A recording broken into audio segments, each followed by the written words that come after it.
Alright, kagaya ng sinabi ko mga ka-viewers, ka-likers, at saka mga ka-followers, even sa ating mga ka-bashers, continue na po yung nasabi kong topic, discussions tungkol po to sa commission elections, electoral boards, sa mga, nandito na po tayo sa part 2 ng ating continuation.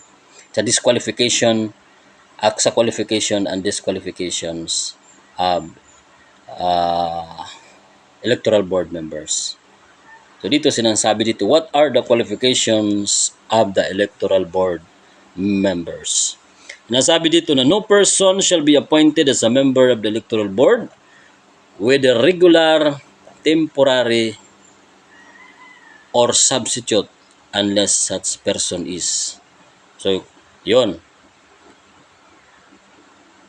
Una, a registered voter in the city or municipality where he or she will be assigned.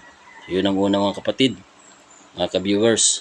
Kinakailangan rehistrado siya sa isang munisipyo na kung saan siya itatalaga. Ayun. So, yun. Kung hindi siya rehistrado, hindi siya pwede mag-appoint bilang regular o temporary man yun o pampalit. So, hindi pwede, kinakailangan talaga rehistrado siya sa isang municipality. Yun ang una. Pangalawa, a good moral character and irreproachable reputations. So yun, kailangan din. Kinakailangan mayroon siya ditong good moral and irreproachable reputations.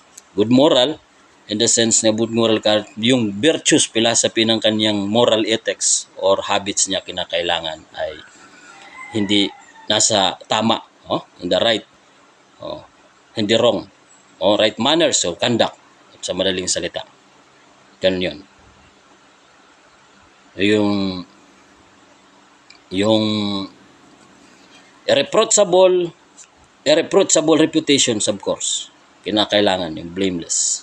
Hindi rin siyang parang pagbubuntunan na mayroon siyang mga nagawang hindi tama. Yon. Ganun yan.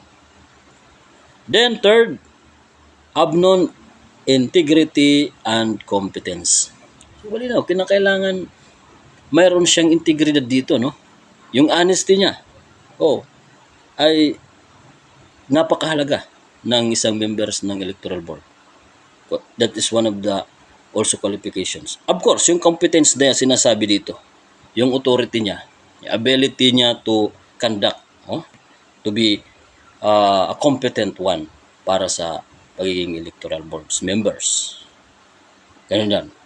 Karoon siya dito ng good reputations. Yun. Hindi kinakailangan yung reputations niya dito ay very tinatawag natin reputable. Mayroon siyang ditong magandang reputasyon, having good reputations and respectable. So yun, isa yun sa mga dito. Then sinasabi pa dito na kinakailangan has never been convicted or any election offenses or any crime punishable by more than 6 months of imprisonment or has no pending information for any election offense. Yun. Kinakailangan pala mga kapatid, mga ka-viewers, hindi siya convicted sa mga sa offense na nabanggit dito kung ano na ang punishable sa 6 months. Yun. O mayroon siyang mga pending cases, criminal cases, civil or administrative. Kinakailangan wala rin siguro yun. Wala yun. Wala yun kasi yun. Or any information pending to the persons who are appointed for this. Yun ang tinatawag natin dyan na hindi siya convicted. Kinakailangan require dito na adequate talaga yung niya dito sa mga malinis kumbaga sa dito. Then of course, nandyan yung able to speak and write Filipino, English, or the local dialect. So yun, kailangan yun. So mayroon siyang kailangan na marunong siya magsalita sa Filipino, sa English man, at sa local dialect. So dito, kung tayo yung mga Ilocano, maran siya mag-Ilocano. Kung sa, depende kung saan ang assignment niya. Kung sa Waray naman, kinakailangan Waray, hindi tayo pwede kumuha na hindi marunong magwaray. Dahil yung vernacular language ay kinakailangan din sa mga qualifications ng isang member ng electoral board. Okay, yun po ang ating mga nabanggit na mga qualifications. Now, punta naman po tayo mga ka-viewers sa disqualifications. Of course, may preference dito, may bago dito. Kasi nga nagkaroon dito ng kung natatandaan nyo yung pandemic yung preference bago ito, sasabi dito, appointment shall be given to individual who are fully vaccinated against COVID-19. So yun, nagkaroon tayo ng pandemic, kailangan fully vaccinated daw. Fully vaccinated, kumpleto. Kasi fully vaccinated against COVID-19. Then without comorbidities. So without comorbidities, parang allergies or ano man yan sa kanyang sarili katawan kung ano dyan. Of course. Or at saka below 60 years of age. Yun. Isa din yun. Kinakailangan hindi siya lalampas sa 60 years old. Yun. Mayroon age dito. Hindi siya lalagpas sa age of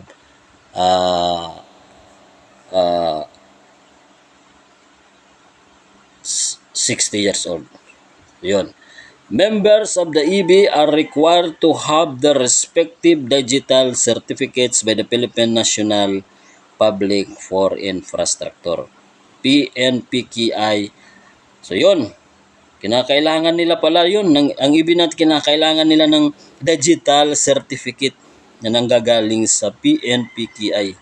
Itong PNPKI na to, ang may jurisdiction dito para magbigay ay ang sinasabi dito yung Department of Information and Communication Technology. Kaya sasabi ko yung DEC. So sila yung mayroon pala silang ganon, pinangahawakan yung mga yung mga electoral boards na galing sa Department of Information and Communication Technology. So of course, punta tayo sa disqualifications. Who are disqualified to be an EB member?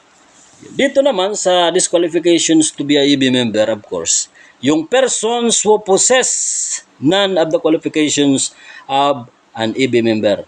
So yun, yung mga nabanggit natin sa qualifications niya, kung if ever hindi siya possess, wala siyang doon, hindi akma sa kanya, talagang disqualified talaga siya.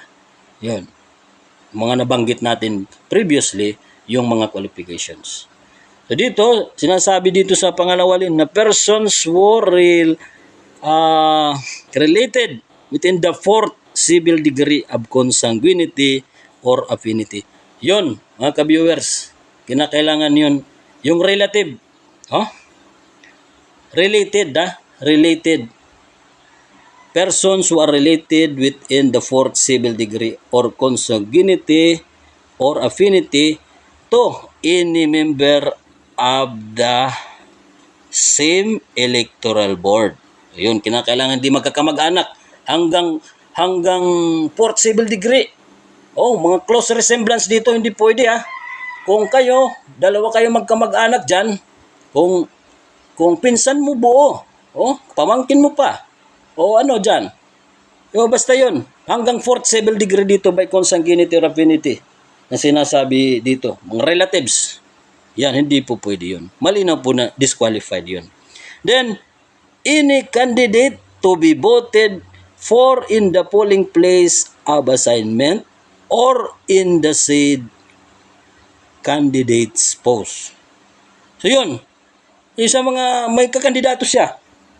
May mga kamag-anak siyang kandidato na kung saan doon bumuboto sa sa presentong kanyang assignment. Disqualified yun mga kapatid. Disqualified yun. Malinaw po yan dito. So kung siya ay mayroong kandidato na kung saan ang assignment ng isang EB member ay nandoon, so hindi po yan. Disqualified po yun. Napakalinaw po yan dito. Or kung yung asawa niya, yung candidate ay asawa, tapos member siya ng ganon, doon sa electoral board. Hindi yun, hindi pwede dapat i-assign siya doon. That is one of the disqualifications yun. So dalawa lang yung nabanggit yan dito. Pagiging sa pagiging disqualifications. Yun.